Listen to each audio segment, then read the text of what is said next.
happening at 10 o'clock this morning, too. That's right. Facebook CEO Mark Zuckerberg will return to Capitol Hill for a second day of testimony. As you will recall, Zuckerberg was questioned during a hearing yesterday by nearly half of the U.S. Senate for over 4 hours. He repeatedly apologized for his company's failure to protect user data.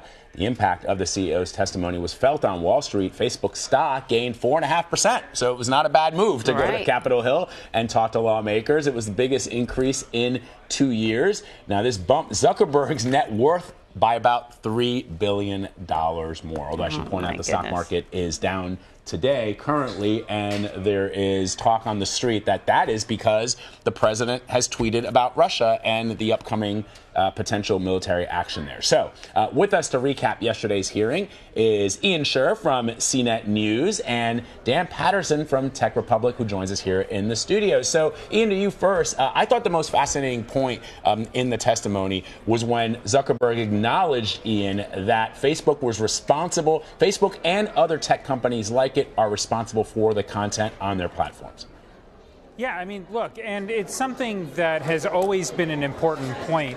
You know, these companies generally try to say, look, we are trying to handle this stuff, but it's not our job to really take care of it. Sorry, you're hearing someone came in through the background. Yeah, but, it's actually Mark Zuckerberg, Ian. Trying to upstage you. We just showed you the images of Mark Zuckerberg just walking past you. Live and on, right? But so, you know, they try to say, look, we're responsible to a point, but really it's on the users to alert people about these things as they're happening and alert us about needing to take stuff down. And he started to really seem to take a little more responsibility and say, look, you know, we're hiring more people to moderate the content here. We're trying to take this more seriously. And I think it's part of the line that you're going to see more and more of, that Facebook realizes they need to do something and they need to do more than they've been doing in the past. So, Dan, Vlad pointed out that the stock market rose, Facebook stocks rose on his performance, and there was a lot of sort of hand-wringing about the impact that his testimony would have. Clearly, many people felt he did well. What was your take on his performance? Well, there were a few gaffes. There were a few moments where, like he did with Senator Durbin, he kind of walked into a trap. But if I were Facebook's crisis communications team, I would be high-fiving. I think Mr. Zuckerberg overperformed expectations, and that could be perhaps because his previous public performances have been lacking in the charisma department. He did seem contrite. He did seem as though, look, we'll acknowledge some of the mistakes we made, but he also parsed language incredibly carefully. Look, this guy is very smart, and he knows how to distinguish between a media company and a technology platform. Dan, this may not be sort of up your alley, but I thought it was sort of interesting that Mr.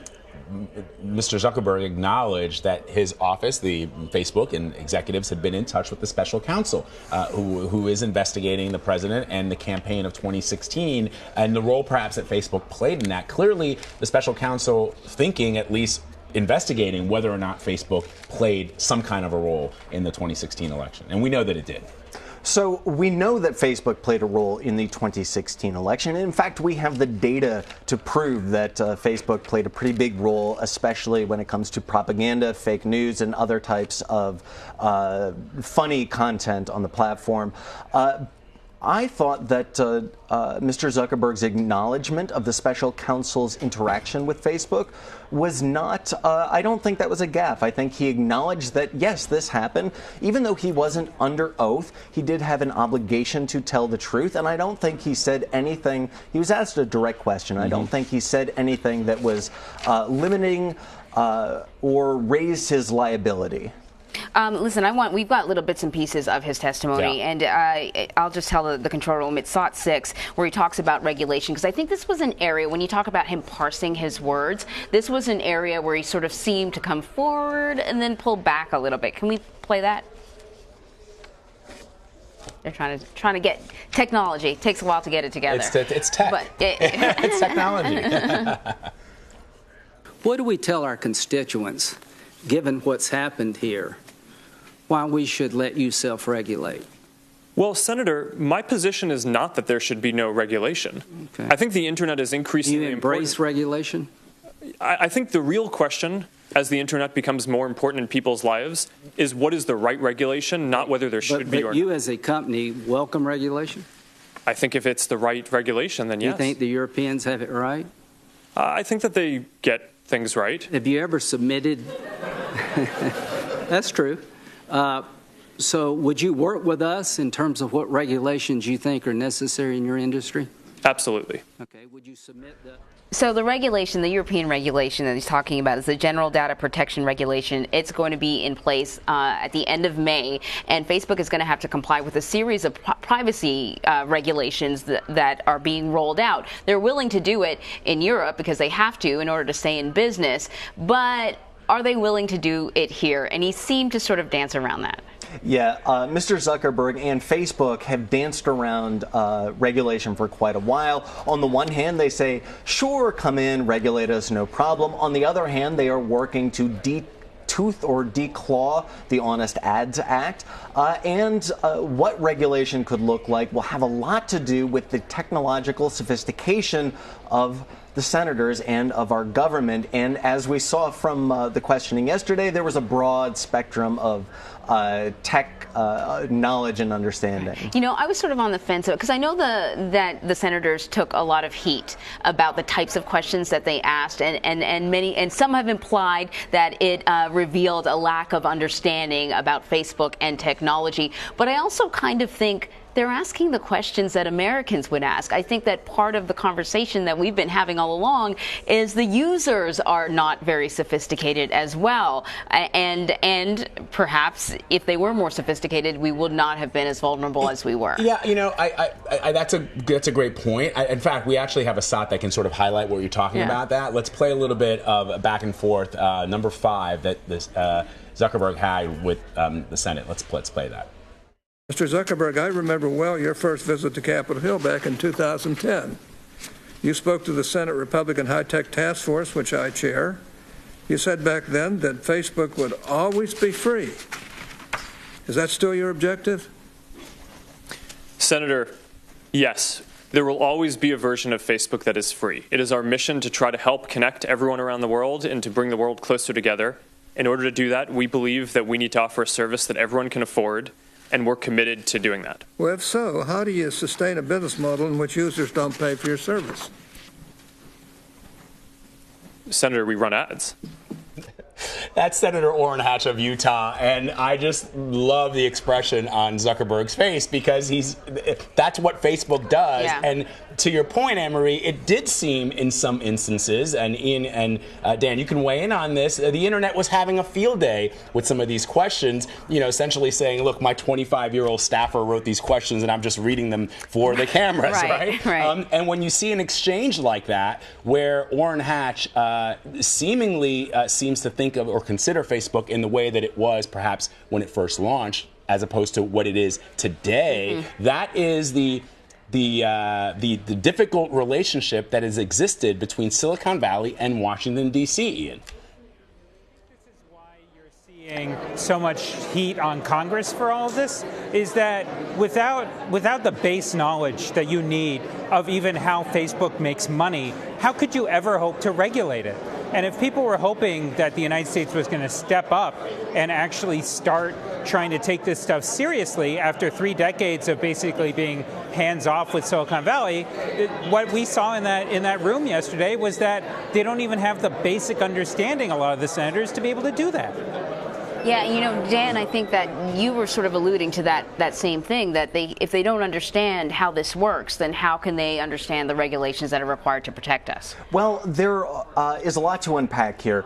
First, there is a broad spectrum of tech sophistication with the senators, but the senators are the elected representatives of the people. Those people are also Facebook users. Facebook is an unelected hegemonic power that is dominant in our everyday life, whether you use the platform or not, particularly when we look at alleged Russian meddling during the 2016 election. We are looking at senators. You know, it's easy to joke and make fun of them and say, well, no matter what side of the political spectrum spectrum the partisan spectrum you may fall into, it's easy to make fun of our senators. At the same time, they are our elected representatives. Facebook is not. There was another exchange. We don't have that, but I'll describe it for our viewers who may have missed it, which was when Mark Zuckerberg was asked, is Facebook a monopoly? Right. And he said, I don't think that it is, but the question was left hanging in the air. Effectively, Facebook is a monopoly. I love the word think because think comes down to my feelings. Right. And I always joke that we're going to talk about feelings, but really, when you say think, I don't think that it is. That means that there's a lot of room to negotiate in terms of what is legally a competitor. Now, Facebook has some competitors in the social media space. Of course, that is Twitter, maybe Google, maybe Amazon.